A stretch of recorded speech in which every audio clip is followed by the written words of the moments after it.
And this is news to Sarah and Nolan, but actually I think Sarah and I had the same thought. We really want to make sure that we turn over as much time as we can to glean back from you the kinds of things that we hope to incorporate in whatever our next responses are in terms of how we invest creative forces, manpower, resources, et cetera, at a national level coming up. So we're going to be a little bit brief here. Basically, Caitlin, have people seen this paper yet?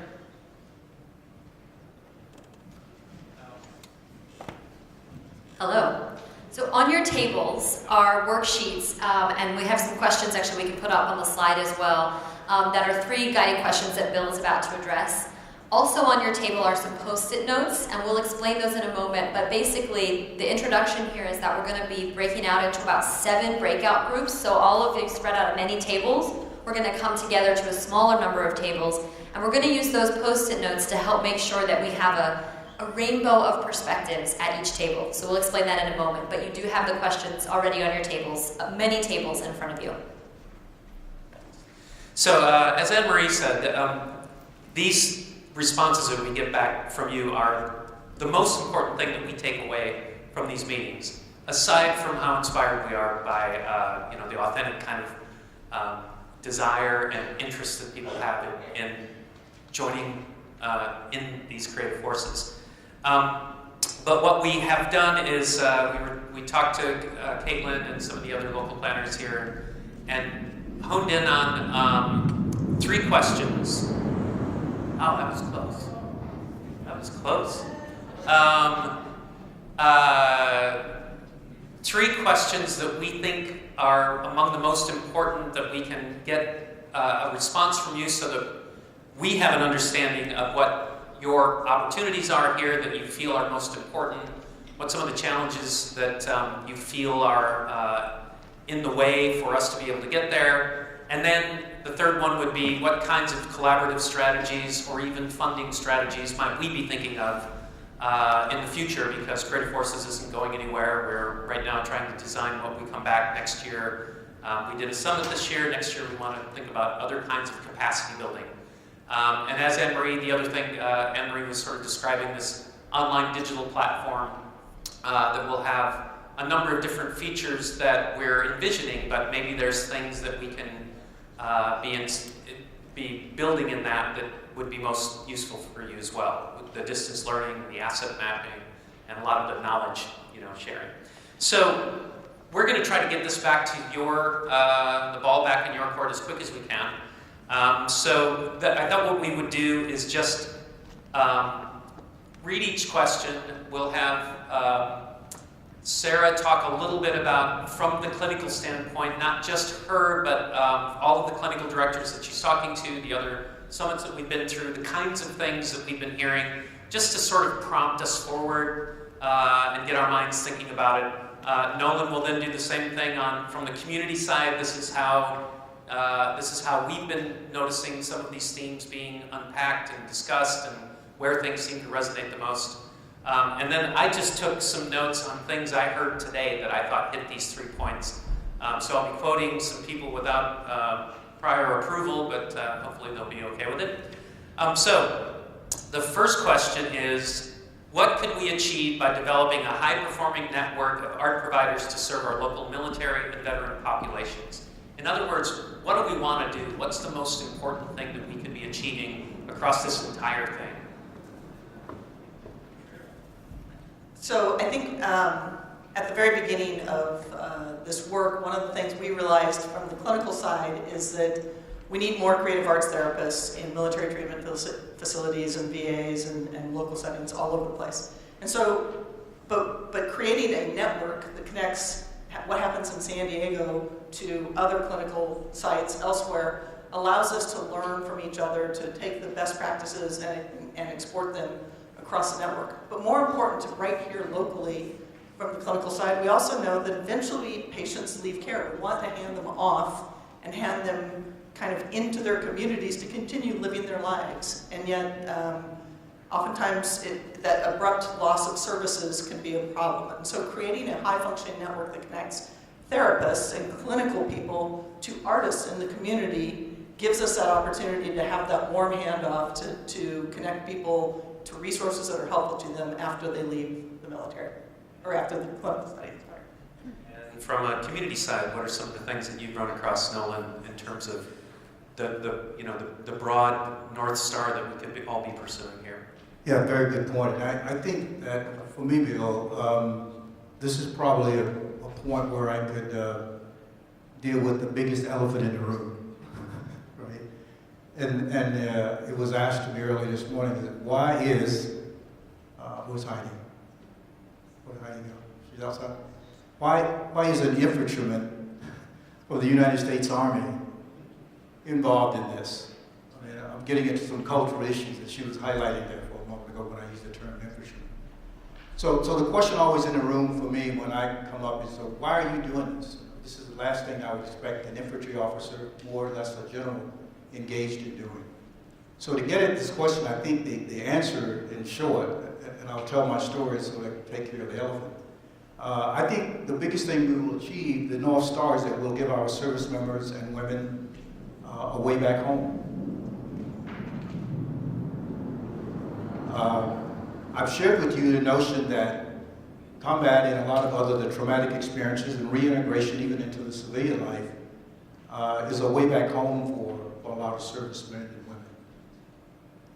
And so for me, the story goes like this. I came back from Iraq and I was deputy commanding general trying to get service members ready to go back to war again. And I had an experience in a hearing lab where the technician indicated to me that she oftentimes experienced service members who doing their separating physicals, she would find them in the process of executing the hearing test, sitting inside of these silent booths, weeping and crying. And her question to me was, how do I help them? And as the commanding general responsible for all the training, I certainly realized that out of 32 years of military experience, no one has really trained me beyond saying, hey, go back and go to the psychologist and get medical treatment. I really didn't know. But what really was key to me was that I understood for the first time that while I had service members who were wounded and their wounds were visible, and I could take care of them and they would be taken care of, I potentially had service members going back into combat to me that looked very well, but inside was not well. And how do I help them? So for me, the North Star is that it allows guys like me who are now still out there another alternative to make sure that our servicemen and women get back home. That they can find an alternative, because what she was telling me that day was that they did not want to be associated with stigma. They did not want to have to deal with those. They wanted a way to perhaps heal, but that was not afforded them without a whole lot of stigma and probably even losing their clearance and stuff like that. And the subtext on that I really have to say is, in allowing the service member to get back home, we also allow the family member to also receive that back home. When I finally retired, and I'll shut up with this, when I finally retired, I didn't recognize how much it was in my own personal life. My oldest daughter is a writer, and she came home from grad school, and we were sitting around talking after I kind of unwound, as they would say. And she said to me something, so, Dad, I think we finally got our daddy back.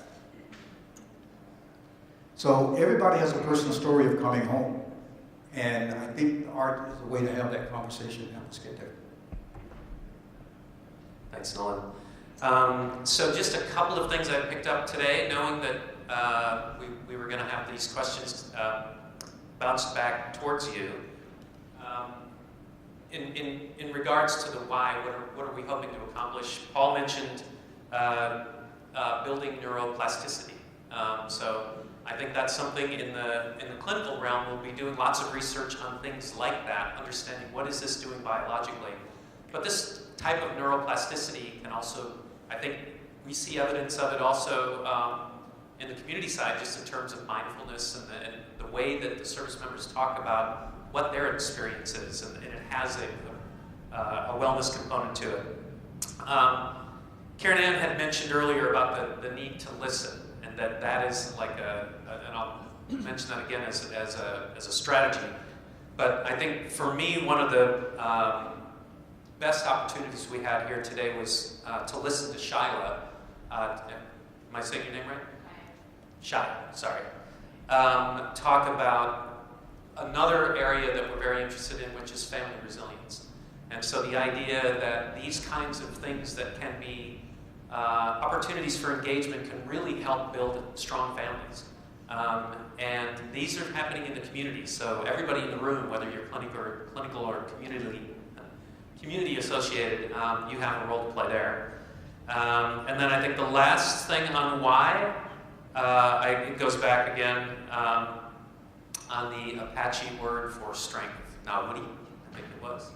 I think that's really what we're doing, is trying to build strength, and both in the network, but ultimately for the people that we're trying to serve. So then the second question, and again, start thinking. You can go ahead and put notes as you're hearing these on things that are occurring to you that you want to bring back to your group. But the second one is, what are the biggest challenges we face in our efforts to create meaningful What are the biggest challenges we face in our efforts to create meaningful collaborations among our local military and arts communities? So in other words, what are the challenges for us to achieve those things that we want to achieve? So I think one of the things we hear time and time again is access. It's getting access to service members. There's a lot of community arts organizations who want to do things and they offer programs, but how do they connect to the veterans and the service and get access to, oftentimes we hear get access to the base. One thing I'd like to throw out there is the goal, in my opinion, is not access to the base. Our goal is to get people into their communities and living in their communities. So it's how do we get the word to service members about the services and the programs that you offer. And we're excited to hear what your local solutions to these things are. I will say one thing that seems to come up time and time again is the military culture that we talked about, and the veteran culture. Word of mouth is a very powerful tool. When one veteran tells you that they went to something that was really awesome, that usually gets more people there. And so helping to think about how you use that network, I think, is one thing. The other big challenge that I think we need to think through and address in this collaborations is, and it always kind of comes back to bureaucracy in my experience of what can we do, what can't we do when you're working with a behemoth like the DoD or the VA. There's lots of policies and procedures and things like that. I was very fortunate to have a boss while I was in the Navy who she really drove us to say, don't ever let resources dictate the programs that you want to create and offer. You have to decide what is right to do, and then we find our way to yes, and we work as hard as we can to get to yes. And so the bureaucracy is there, but if we know we're doing something that's valuable, then we got to figure out the solutions to get there. So I'm interested to see kind of what comes out of that part of the discussion. From the community side, Bill, I think that in one word, the challenge, I think, is culture, but if I put the sentence around that, is the merging of all these different cultures.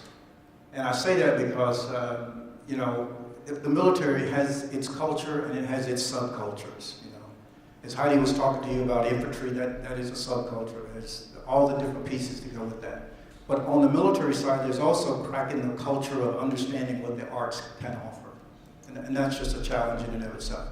And having worked in the community down with the arts, I recognize that the art culture is also something that's got to kind of adjust itself as well, right? I mean, in the sense that everybody in the art, you know, if I'm a dancer, I'm the best dancer, and dance will solve every problem.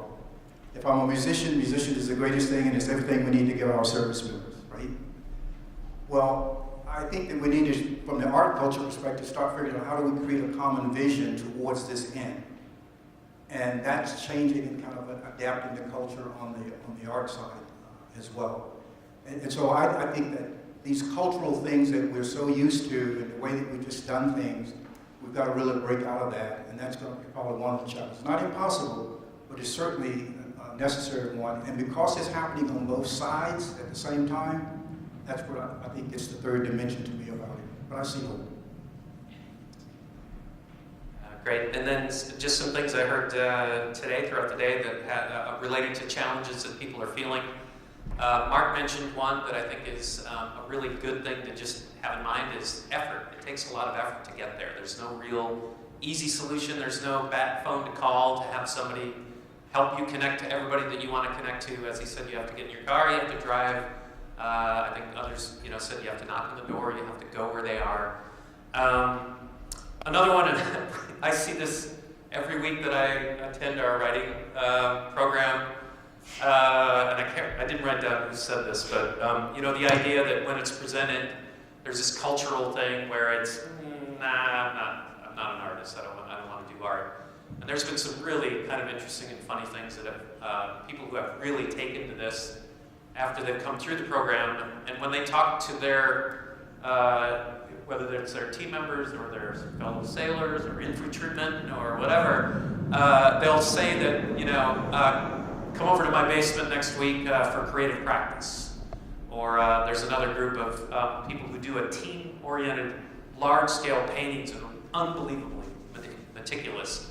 But they don't call what they're doing art either. They say they have a club meeting. So I think we can destigmatize that as things go along, and I think it's just something to be aware of, that when you talk about what the activity is and why they would want to do it, they often are very interested. But there is a little bit of a sort of a mindset to think that I'm not an artist, so that's not my deal. Another one, this came up, and this comes up a lot, and hopefully this network will help address this eventually, slowly and surely, is vocabulary. It's a very complicated thing when we come from very different places. The way we do it's sort of like even, I'm going to the club. But even, especially when you get into wellness and how the arts can be applied as a wellness tool, and things like therapy versus therapeutic, and how people exist across this continuum, and how we can do a better job, or the best job that we can, in understanding that we can all collaborate on this and contribute something that's going to be meaningful and matter, and help us talk to each other in a way that we can collaborate on that trajectory. So that's it. I think now we're going to head back out. I'm going to let... Well, actually, it'll help for me to give you a little bit of framing, but we probably don't need to do this. The third question is, what funding or collaboration strategies could we pursue to effectively address these opportunities and challenges? We did hear a few of those today. I think from the state level veteran affairs, the idea of understanding how to link these asset maps. You have a network that could be plugged into this. There are ways that we can collaborate.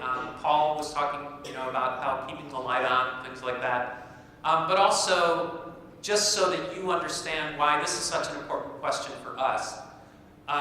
We do have an approval. We're still waiting for the government to exist for sure next year. But we do have some, I think, in these times, very promising numbers that came out of our appropriations from both the House and the Senate, and strong interest and support for these kinds of programs, and this program specifically.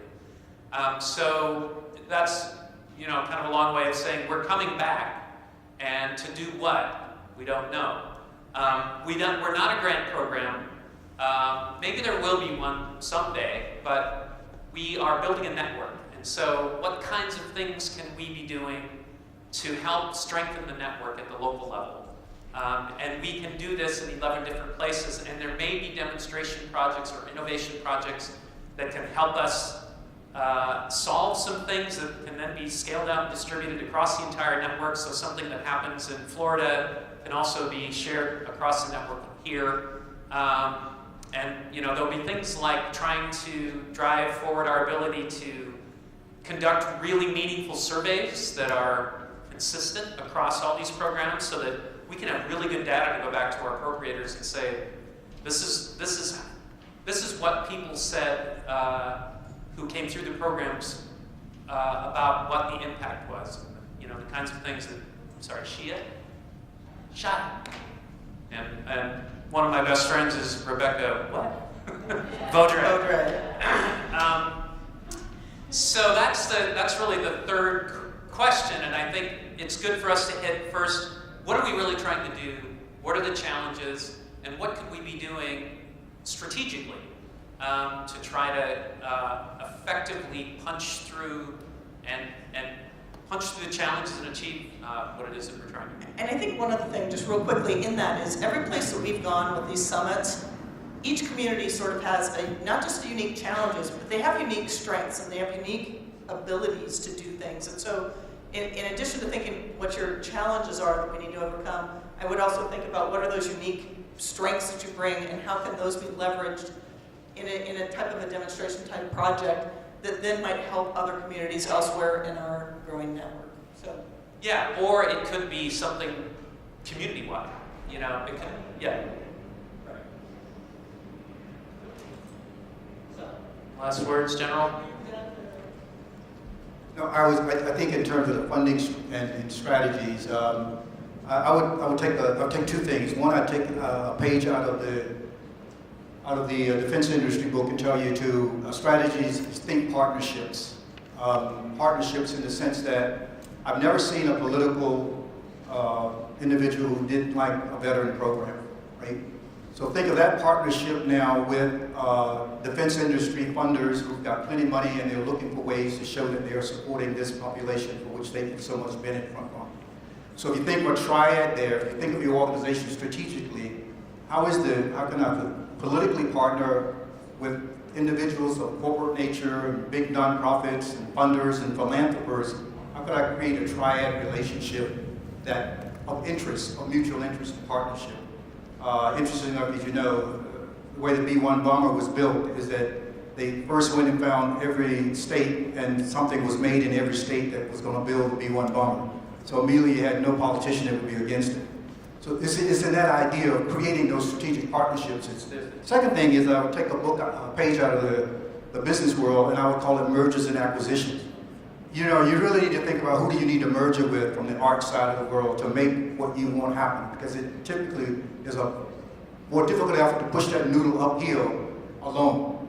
But if you can think of someone that you can merge with, create a relationship with, or if you're really interested in doing this, find out who's doing it really well out there and again, acquire that as a part of your organization.